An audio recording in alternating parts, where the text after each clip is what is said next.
আসসালামু আলাইকুম সুপ্রিয় দেশবাসী। ভারতের দ্য টেলিগ্রাফ অনলাইনে ভারতের কেন্দ্রীয় স্বরাষ্ট্রমন্ত্রী অমিত শাহ বলেছে, বাংলাদেশিদেরকে উল্টো করে ঝুলিয়ে সোজা করা হবে। ঝাড়খণ্ডে যদি বিজেপি সরকার ক্ষমতায় আসতে পারে, তাহলে বাংলাদেশি আর রোহিঙ্গাদেরকে খুঁজে খুঁজে বের করে তাদেরকে ভারত থেকে বের করা হবে। তারা নাকি ভারতের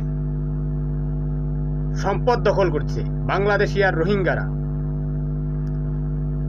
এর আগে 2018 সালে বাংলাদেশের মানুষকে তারা উই ফোকার সাথে তুলনা করেছিল।